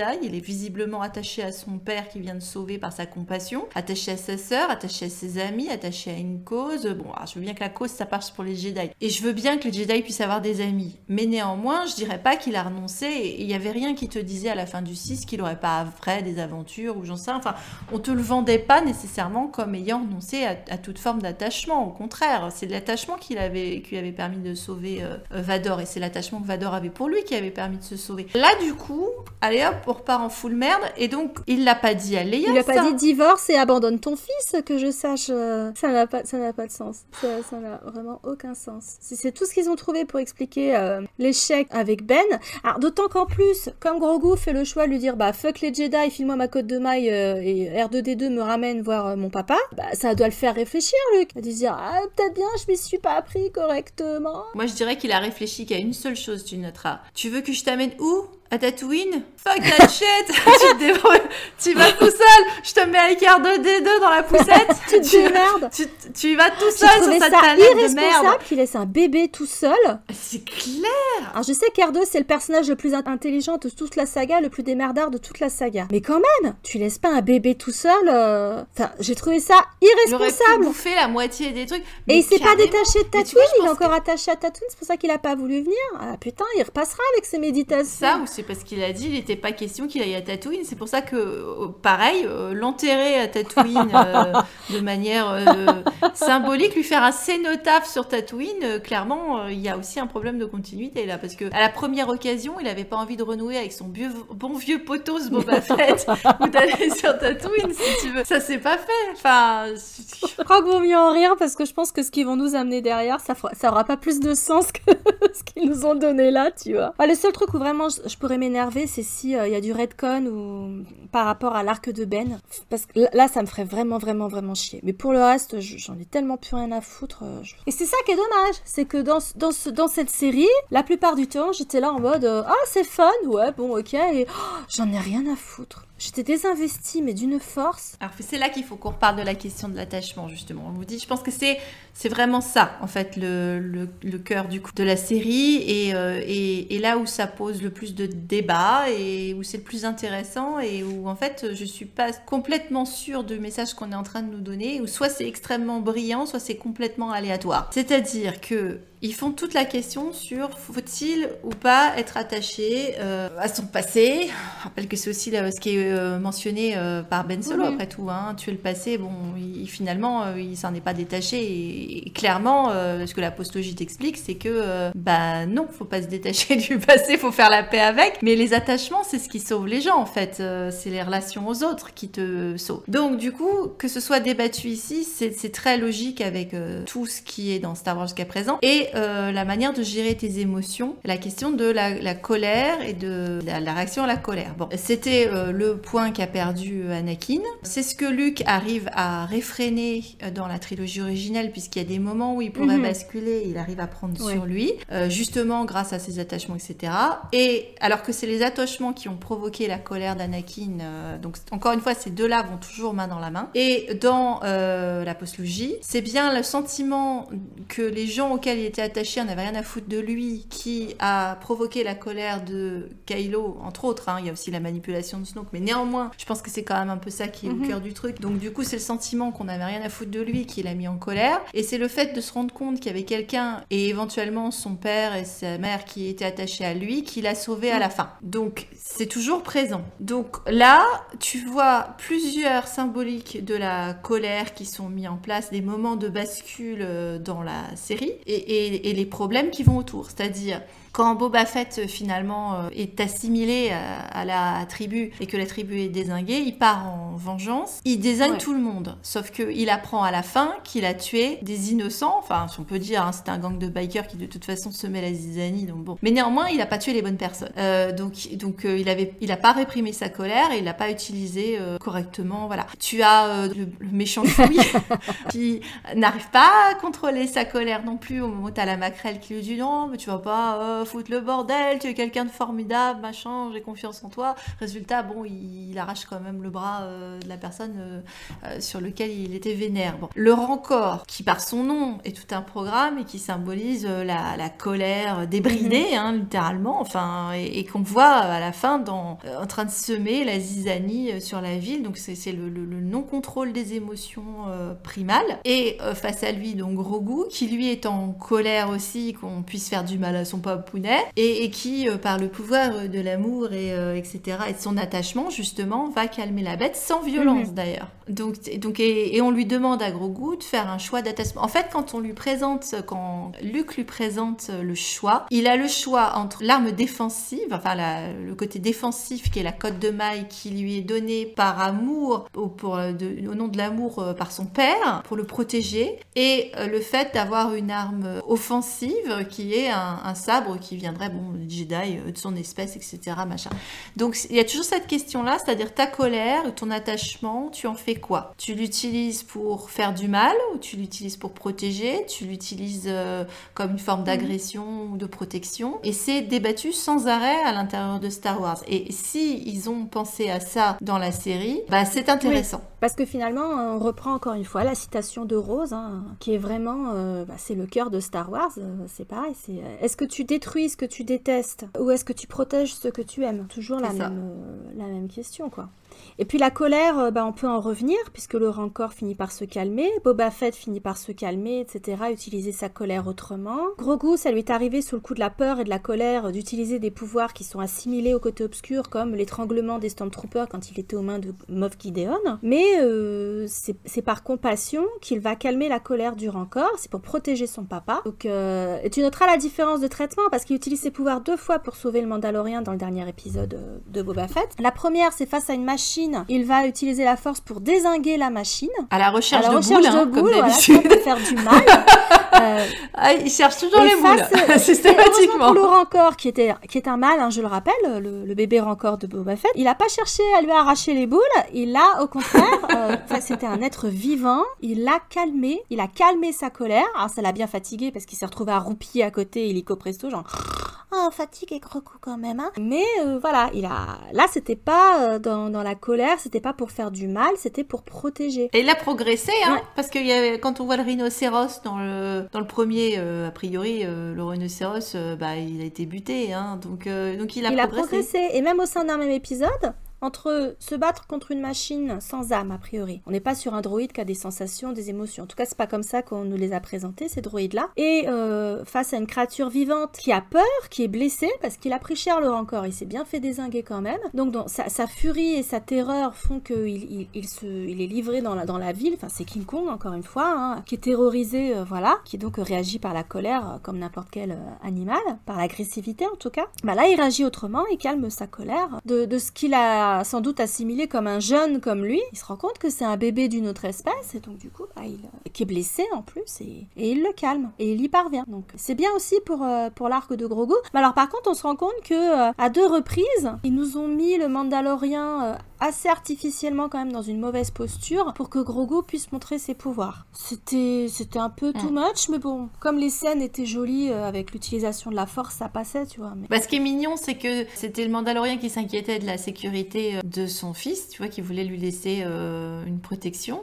Puisqu'il était plus en capacité de le faire, et que en fait c'est toujours lui, enfin c'est lui qui finit par être toujours protégé par l'innocence. Donc du coup, moi j'ai hâte de voir la saison 3 du Mandalorian pour savoir comment ça va se passer au niveau des pouvoirs de Grogu en fait. Est-ce qu'ils vont, comme Ahsoka l'avait annoncé dans la saison 2, est-ce qu'ils vont péricliter, disparaître, s'amenuiser avec le temps vu qu'il sera pas entraîné, etc. Ou est-ce qu'au contraire il va trouver un moyen avec la maturité de maintenir ses pouvoirs et de les utiliser sans avoir besoin d'être guidé par un Jedi de mes... on sait pas. Ça, c'est intéressant de voir comment ça va évoluer. Évoluer, oui, ce serait bien, parce que c'est vrai que c'était aussi quelque chose que personnellement, j'avais pas trop apprécié dans la réintroduction du personnage du Mandalorien dans l'épisode 5, c'est-à-dire qu'on se retrouvait avec un repeat de tout son arc synthétisé. Il se retrouvait exactement dans la même situation que dans son introduction, épisode 1, saison 1, dans une ambiance froide, puisqu'il était sur une planète de glace. Là, il est dans une chambre froide, à utiliser exactement les mêmes phrases, à être encore en chasseur de primes, alors qu'il n'était plus à ce stade-là, à la fin, qui partait sur, on va dire, sur un arc arthurien, où il se retrouvait armé du sabre. Tu pouvais imaginer qu'il allait peut-être devoir choisir entre réclamer le trône et probablement ne pas le prendre. Hein, puisque, il n'en voulait pas du sabre. Non, vaut mieux faire le choix du bonheur que, on le dit toujours dans nos dramas chinois, que partir sur le trône, hein, jamais. Hein, il faut pas prendre ce choix-là, tu sacrifies tout. Donc du coup, moi je pensais qu'on allait vraiment partir là-dessus. Et là, j'ai pas compris pourquoi il était un telle régression à ce point-là. Alors, on en avait discuté tous les deux, tu disais oui parce qu'il est en dépression, il vient de perdre le bébé, peut-être, mais j'ai trouvé ça maladroit parce que... Alors, c'était curieux aussi parce que même si c'est la voix de Pedro Pascal, on rappelle que... Alors, c'est pas lui qui joue le personnage, tu verras pas parce qu'ils se sont tellement mis en accord, en harmonie avec ses doublures que, en fait, tu peux pas les distinguer. C'était bien le projet, c'était que les deux autres qui puissent le remplacer soient exactement comme lui dans leur physicalité. Et donc, c'est le petit-fils de John Wayne qui fait le rôle tout le temps. Bon, tu peux pas le savoir, hein, mais néanmoins, c'est vrai que je le mentionne quand même en anecdote. C'est vrai qu'à la fin de la saison 2 du Mandalorian, nous, ce qu'on avait dit, c'était qu'il allait falloir le réunir avec Grogu très vite parce qu'on voyait pas où ça pouvait partir. T'avais du setup par rapport à Bo-Katan qui voulait le sabre noir, elle le veut depuis des lustres, depuis les Clone Wars, et qu'elle était pas du tout satisfaite que ce soit Mando qui l'ait eu, mais en même temps, elle peut pas lui reprendre sauf au combat, parce qu'il faut le gagner au combat pour en être digne. Lui, il en voulait pas, il lui dit bah ouais, t'as gagné, je te le donne, etc. Et ça ressort dans le fait qu'il arrive pas à entrer en harmonie avec ce sabre noir. On rappelle que c'est un sabre comme un sabre de Jedi, donc il faut quand même qu'il y ait une connexion qui se fasse, à minima, hein, avec le cristal et avec le sabre. Et Mando, comme lui dit la forgeronne, il lutte contre le sabre. Il est pas en harmonie avec, c'est pour ça qu'il se blesse, c'est pour ça qu'il arrive pas à s'en servir, qu'il le trouve excessivement lourd, etc. Donc ça va dans le sens de le mec qui accepte pas Excalibur, qui accepte pas le poids de cette charge. En plus, il est d'une obédience différente. À chaque fois qu'il dit "This is the way", c'est pas vraiment Mandalore, c'est une espèce de secte, etc. Mais il continue à adhérer à ces trucs-là, comme on le voit dans ses échanges avec la forgeronne dans le livre de Boba Fett. Donc moi, cette régression, je la trouvais normale, mais peut-être qu'elle tombe comme un cheveu sur la soupe parce que il est pas dans sa série à lui. Peut-être que si on l'avait vu comme ça reprendre, puis les suicides considère en plus, hein, pareil on l'avait évoqué en préparant l'émission, parce que quand il dit à Boba Fett, ouais bon bah c'est une question d'honneur, je crèverai avec toi, etc. Parce qu'il croyait qu'il reverrait jamais bébé Yoda, etc. Enfin, vraiment il est en dep quoi. Donc ça c'était intéressant aussi. Tu te dis bon ok il est en dep, il a plus rien à perdre, limite tu t'attends à le voir alcoolique parasé, enfin tu verras pas qu'il est parasé mais au coin du bar, etc. Donc pourquoi pas revenir dans ses anciens travers, son ancien métier, pour apporter des thunes à la poignée de Mandaloriens qui reste quoi, de sa secte en fait. Mais la première chose que tu vois aussi c'est qu'il pense toujours à Grogu parce que sa lance en Beskar, c'est celle-là qui va demander à la forgeronne de transformer en côte de maille pour Grogu. Alors qu'elle lui dit bah t'as plus à être attaché à cet enfant trouvé, tu l'as ramené, tu as rempli ta part du contrat, tu l'as ramené à sa race, aux gens comme lui, donc les Jedi. Donc maintenant il faut l'oublier. Et puis il n'arrive pas à l'oublier en fait. Et c'est aussi pour ça qu'il se fait éjecter. Il choisit l'attachement et il se fait éjecter par ce qui reste de sa secte quoi. Et ce qui est intéressant, c'est que tu peux le mettre en extra-diégétique avec la question de l'attachement des fans à la franchise et au personnage. Ah oui, ça marche complètement. Est-ce que c'est quelque chose auquel ils ont pensé comme on a dit? On n'en sait rien. S'ils l'ont fait, c'est intéressant. Je suis pas convaincue, on n'en est pas convaincus toutes les deux, on l'a dit, est-ce que ça va jusque-là? Si c'est au cœur de leurs préoccupations, parce que justement, il y a un moment, on va falloir dézinguer l'image de Luke, parce qu'il faut qu'on arrive à la postlogie. Donc, parce qu'il y en a certains qui, même si beaucoup se sont réjouis de voir Luke comme dans leur jeunesse, il y en a certains quand même qui ont été un peu chamboulés par les prises de parole d'Ahsoka et de Luke, qui sont normalement que tu devrais pas voir comme très sympathiques dans cet épisode, à mon sens. Enfin, c'est difficile de les voir comme sympatoches. Et donc, du coup, la question de l'attachement aussi, elle se pose là, c'est-à-dire dans quelle mesure il faut qu'on soit attaché à notre représentation et à notre vision des personnages. Je sais pas. C'est vrai que quand on voit le résultat de l'épisode 9 où ils ont voulu brosser dans le sens du poil les mauvaises personnes, donc les personnes qui étaient attachées, genre c'est pas mon Luke, c'est pas ça, parce que l'épisode 9 c'est quand même beaucoup du retcon de l'épisode 8. C'est clair qu'ils ont eu à cœur de faire plaisir ou d'apporter des réponses à une partie du fandom et que ça a vachement influencé les choix qui ont été faits dans l'épisode 9 avec le résultat qu'on sait. Il est possible que là aussi, s'attaquant à Boba Fett, Mandalorian, Luke, tout ça, ils se soient dit bah faut qu'on fasse plaisir aux fans, tatata. Mais si c'est le cas, pourquoi vous avez fait de Boba Fett un vieux con sans couilles? Ça va pas leur plaire. Je suis pas sûre qu'ils aient complètement fait plaisir aux fans, même s'il y avait quelques moments saillants, si tu veux, mais bon, avec qui validait la manière dont il sortit du Sarlacc, etc. Tu vois, tout ça, genre de choses. Parce que... et qu'il y avait des créatures qu'on voyait, et des choses comme ça. Et je te dis, le côté chevaucher leur encore, tout ça. Parce qu'il y avait plein de choses qui n'allaient pas leur plaire, tu vois, encore une fois, dans la diversité, dans la représentation, dans le fait qu'il y ait autant de nanas, même si elles n'ont pas nécessairement le premier rôle, si tu veux, là-dedans. Donc, je sais pas. Je pense qu'elle est déstabilisante, en fait. Il y avait plein de moments what the fuck et des moments assez moches. La mort des cochons, les cochons, ça... Il y a une expression qui est, tu vois, when pigs fly, ils vont pas voler les cochons, très clairement. Bon, voilà, c'était Angry Birds, à ce moment-là, ils sont tombés, les cochons. Il y avait le moment il manquait une créature chemeau, sur Tatooine, le coq dragon, ça, je dois dire que c'était pas indispensable. Par contre, il y avait des choses en world building que j'ai trouvé chouettes. Il y avait des choses intéressantes. Il y avait la station spatiale. Alors ça, on l'a déjà vu dans des films de science-fiction, mais néanmoins, moi, c'est la première fois que j'en vois une dans Star Wars, là, la fameuse station là en ellipse. Ouais. Enfin, je sais pas, tu vois. On avait vu le genre dans Elyséum, etc. Elle s'inspire toutes plus ou moins de Rama. D'un roman, ça vient d'un roman. Ouais, Rendez-vous avec Rama de Arthur C. Clarke, qui avait même inspiré le vaisseau monde dans lequel tout le monde fuit la Terre dans Interstellar. Et pourquoi pas? Parce que ça rendait quelque chose de très intéressant et faut bien s'attendre, parce qu'on le voit déjà dans l'univers étendu, dans les bouquins, qu'il y a beaucoup de points d'arrêt hyper importants dans la galaxie qui sont des trucs construits intégralement en fait, des stations spatiales en orbite autour d'une planète ou je sais pas quoi. Donc ça, c'est vrai qu'au niveau des effets spéciaux, c'était hyper stylé. Honnêtement, c'est vrai que c'est super clean. Sur grand écran, ça passe vachement bien. À la maison, on en prend plein les mirettes. C'est ce qu'on disait aussi pour le deepfake, pour les maquillages, honnêtement, c'est très très clean à ce niveau-là, quoi. Du coup, ça peut être immersif, ça l'est, bien souvent, mais il y a tellement de trucs what the fuck qui vont pas que c'est plutôt à ce niveau-là que ça nous sort du truc, en fait. J'ai bien aimé aussi les rapprochements que tu pouvais faire avec Solo, dans le côté western, dans les allusions à l'Aube écarlate, tout ça, etc. Il y avait un moment, plein de gens pensaient qu'ils allaient nous sortir Kira d'ailleurs. Il y avait les Pike.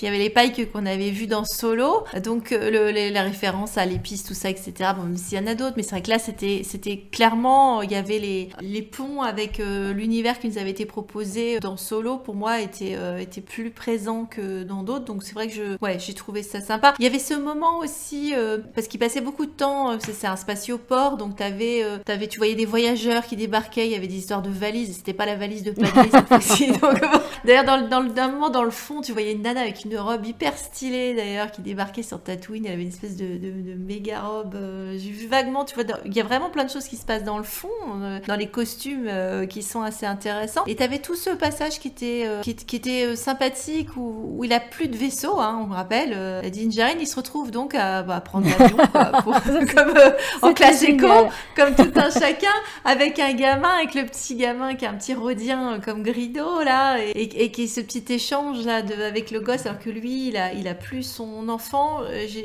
C'était assez mignon. Il y avait plein de petites choses comme ça de vraie vie, en fait, qui étaient, mais dans un contexte spatial. Le passage juste avant qu'il embarque, justement, où il doit mettre toutes ses armes dans la soute et tout. Il dit, mais non, mais je suis un Mandalorien, c'est contraire à ma religion et tout. Le moment sécurité, tu sais, qu'il va faire sonner tous les machins. Faut que je garde mes armes, c'est contraire à ma religion, etc. Et même son armure, si tu vas par là, il aurait fallu qu'il l'enlève, parce que si tu veux, ça fait sonner au portique, tout ce qu'il porte, j'ai trouvé ça excellent. Il y avait des petites trouvailles qui étaient alors pas là mal. Où ils ont joué avec mon cœur, je tiens à le dire, et j'ai toujours pas la réponse à la question que je me pose, c'est qu'en est-il de Max Rebo?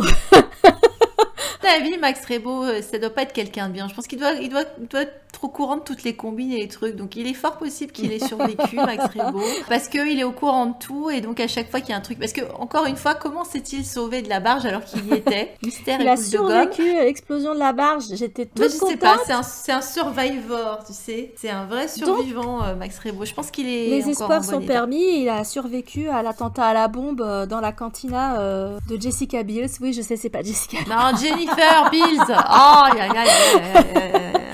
Donc pareil, on te montre du coup un attentat terroriste, on te montre voilà. Mais est-ce que Max Rebo s'en est sorti? En fait, c'est la seule vraie question. Attentat terroriste qui m'a fait penser au bouquin qu'on avait lu, Escouade Inferno, exactement. Tu vois. Moi, quand j'ai vu arriver la sorbetière, j'ai dit oh, ça pue le pâté la sorbetière. Quand tu ramènes ta sorbetière dans un bar, c'est moyen. C'est comme si t'arrivais avec une cocotte minute sous le bras quand même. Alors par contre, truc moins bien, c'est que les Twi'lek continuent à être dans la représentation en prostituée. Alors certes, t'as la version gigolo et la version pute. Donc t'as une version, voilà, un garçon qui vend ses charmes, une fille qui vend ses charmes, mais quand même, il reste toujours associé avec des questions de prostitution. Sauf le majordome qui énerve tout le monde. Oui, le majordome qui est au début qui est chiant, et puis effectivement sur le dernier épisode, il est chouette. Ah, le duo à la fin avec Pelimoto, c'était génial. Il y en a qui il y en a qui les chippent ensemble. Mais elle serait capable, parce que vu que son cul est international, je pense qu'elle peut y aller. France Espèce, elle est comme Lando, tu sais, à mon avis. Elle est pansexuelle, elle a bien raison. Elle est open. Il y a plein de trucs sympas comme ça, là. Justement, l'épisode où elle répare l'espèce de pod, enfin non pas le pod, mais le vaisseau Naboo. Que c'est le même que pilotait Anakin quand il a... Je me demande ça, à c'est quoi ce que j'appelle du pod racing. Mais d'ailleurs, ce qui m'emmènerait à dire que cette série que tu pensais était faite pour les fans inconditionnels de la trilogie originelle. C'est ceux-là qui sont fans de Boba Fett depuis le début. Je dirais que, pour l'instant, dans Star Wars, si tu considères tout ce qui nous a été donné comme matériel, gagne la guerre des étoiles les fans de la prélogie et de tout ce qui se rattache à la prélogie. Parce que le nombre d'objets qu'on te ressort de la prélogie, de personnages qu'on ressort de la prélogie univers étendu et film, pour l'instant, haut la main, c'est eux qui remportent la victoire. Et alors, on n'a pas de scène de Sénat, mais on a quand même beaucoup de négociations. Vu que, du coup, Boba Fett, maintenant, c'est un sénateur, je sais pas. Non mais c'est ça, c'était exactement le défaut que tu pouvais reprocher à la prélogie. Pour ça je te dis, ça reste pour la prélogie parce que c'est marcher et parler, s'asseoir et parler et du truc dont on se fout royalement, hein, très honnête. Pour une ambiance qui voulait, j'imagine, à la Coppola, façon parrain, tu sais, discussion autour de la table, intimidation, machin, etc. Mais néanmoins, c'est vrai que t'as plein de défauts de la prélogie et plein de choses qui sortent, dont les droïdéca, là, machin, à la fin. Enfin, clairement, tout ce qui peuvent ressortir de la prélo, avec un petit clin d'œil au jeu Fallen Order, de ce que j'avais compris, avec le petit robot, machin. Bon, néanmoins, c'est la prélo qui domine et qui, pour l'instant, remporte la mise, quoi. Mais la limite, c'était pas les éléments... Enfin, si, les blablas, c'était chiant. Par contre, les droïdéca, ils faisaient vachement plus flipper. Uniquement 2. Ils étaient stuffés, hein, mais seulement 2 droïdéca dans les rues de Mos Eisley, ça faisait plus flipper que tous ceux qu'on a vus pendant la guerre des clones ou dans l'épisode 3. Parce qu'ils sont mieux fichus. Ils sont mieux fichus, puis ils ont un pouvoir de destruction. Ils collaient vraiment les miquettes, hein. C'était pas des blagues. Avec l'œil rouge au milieu, on était un peu aussi dans, tu vois, Hal, au 2001, l'Odyssée de l'espace, etc. Je suis désolée, Dave, je ne peux pas faire ça. Oui. Bah, même le passage vaisseau spatial et la station, tu peux parler, tu peux penser à 2001. Enfin, c'était cette ambiance-là. Ouais. Ils auraient mis du Strauss derrière en musique. Nous amène à la question musicale d'ailleurs, qu'on y est. Toi, tu l'aimes pas. Moi, le thème principal, je l'aime bien. Enfin, je l'aimais bien jusqu'au moment où on arrive à la chanson du générique final sur le dernier épisode. Là, j'étais pétée de rire. Faites. Bon, alors, s'ils font la même chose avec Obi-Wan, je suis déjà pétée de rire. Ça va partir en obladi, oblada. Oh, Michel, ma belle.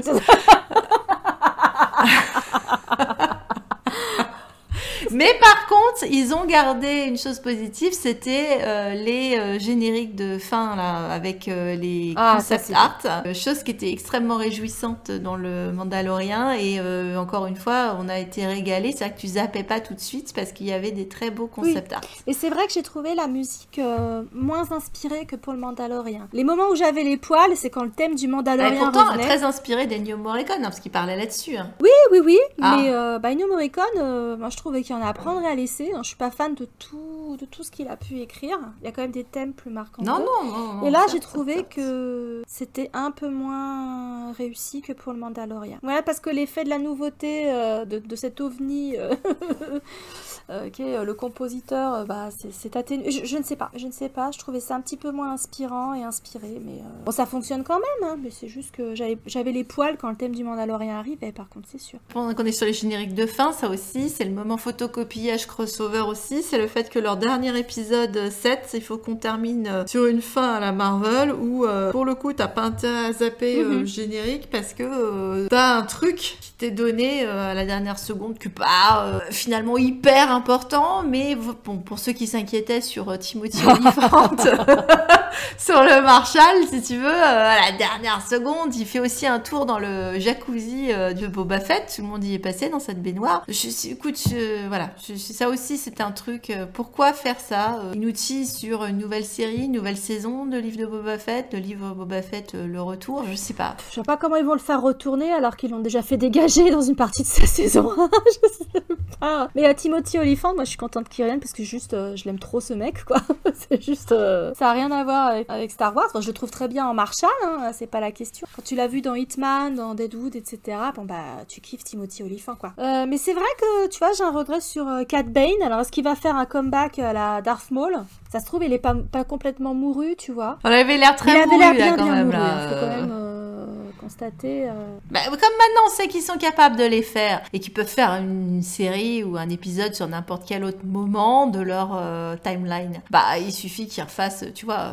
Parce que Cad Bane, même la voix, elle était stylée, tu vois. Un spécial mercenaire comme on les a vus finalement évoluer dans les séries. Donc après ils peuvent faire de la live animation, comme Disney adore le faire en ce moment. Et c'est une inquiétude possible que j'ai pour Obi-Wan. Tu vois, la question c'est dans quelle mesure ou pas ils vont faire un reboot de ce qu'on a déjà vu finalement dans Rebels. C'est la question. Oui, parce qu'on va croiser tous les inquisiteurs, donc c'est la question se pose. Est-ce qu'il va y avoir continuité ou est-ce que Filoni va dire fuck la continuité? Et je sais pas. Ou même par rapport aux comics, hein, parce que on les voit aussi dans Dark Vador, Seigneur Noir des Sith, qui est canon, hein, on le rappelle. Donc À voir. Mais c'est sûr que c'est vrai, c'est agréable de les voir en chair et en os. De toute façon, on fera un débrief sur la série Kenobi, vous vous doutez bien. Ne serait-ce que pour lister les trucs qu'ils auront repris ou pas du roman de Jackson Miller, qu'on aime tellement. On va jamais s'en sortir du tas de table, hein, je te le dis. C'est vrai que ça leur coûte sans doute moins cher de filmer dans des trucs désertiques et de réutiliser les mêmes décors que de nous changer de planète systématiquement, tu vois. C'est un peu dommage, mais je pense qu'on s'en sortira jamais vraiment de Tatooine. On sera toujours à un jet de pierre de Tatooine hein, dans Star Wars, malheureusement. L'endroit le plus éloigné du centre de l'univers. Non, mais il y a Jakku maintenant, qui est encore plus le trou du cul du monde, parce que pour que Luke dise plus personne veut revenir à Jakku. Non mais tu vois, vraiment Jakku, pour le c'est le trou du cul. Plus personne veut revenir à Jakku. Ça je crois que c'est clair. Toi que il y a que nous qui cherchons à revenir encore à Jakku là où le rêve a commencé, tu vois. Mais pour le reste Ah si, alors voilà. Alors puisque tu me mets là-dessus en conclusion, je dirais que j'ai goûté des clins d'œil probablement fort accidentels à la postlogie. D'abord le chef Tusken, je sais pas si c'est un ou une. Hein. Moi j'ai envie de dire une parce que c'était joué par une fille. Par contre, le look de ce Tusken était celui de Kylo, je l'ai vu, je tiens à le dire, les bandelettes noires là enroulées et tout, etc. Bon voilà, et tout ce côté-là. Non, j'étais là, Kylo, c'est pas possible. Enfin bon, du premier truc, et il y a quand même eu un moment torse-poil, pantalon à taille haute, fait par Boba Fett dans la tente quand on se moment chaman. Baptisé Boba Fett, on avait Ben Swallow, fallait Boba Fett, tu vois. Et tu vois, là, il y avait un clin d'œil à la Postlo, tu vois, ce qui nous permet de vous donner notre gimmick, parce que ça aurait été dommage. On peut toujours compter sur toi. Non, je pense que maintenant, à leur corps défendant, on peut toujours compter sur Disney parce que à un moment, ils vont finir par comprendre qu'ils avaient de l'or entre les mains. Forcément. Et je crois que ça ressort à chaque fois. Les pectoraux huilés, c'est de l'or, les gars. C'est de l'or. Donc les fans d'Obi-Wan, ne désespérez pas, je vous prédis un moment Obi-Wan Swallow. Obi-Wow. Obi-Wow. Clairement, le moment Obi-Wan vous guette. Donc voilà. Est-ce qu'il aura droit à ces mêmes réminiscences que Boba dans, tu vois, sur les scènes sur Camino, etc. J'espère qu'ils vont nous le montrer en PTSD avec des flashbacks parce que. Et bah s'il a des réminiscences, vous désespérez pas d'avoir Satine. Ah, ce serait bien en vivant, possible. En live. S'ils ont sorti Nicole Kidman, en plus, je dis beaucoup. Voilà, je vais te dire. Peut-être chanter Fredonner Moulin Rouge, tu sais, au passage. On conclut ? Oui. Allez. Bon, alors, donc, un bilan assez mitigé sur cette série. Donc, n'hésitez pas à partager dans les commentaires ce que vous en avez pensé. Si vous voulez ajouter des choses que vous avez vues dans les vidéos d'autres personnes qui ont débriefé, etc. Ou si vous avez d'autres interprétations, allez-y, n'hésitez pas, ça nous intéresse toujours. Et puis, de toute façon, on se retrouvera après Kenobi pour faire le débrief. Pour le moment, Obi-Wan, est-ce qu'on y aura droit ou pas on espère. Et puis, entre-temps, vous doutez bien qu'on aura encore du contenu Star Wars et autres à foison. Oh que oui. On va pas chômer. Donc, on vous fait des gros bisous. On vous dit à tout bientôt. À très bientôt.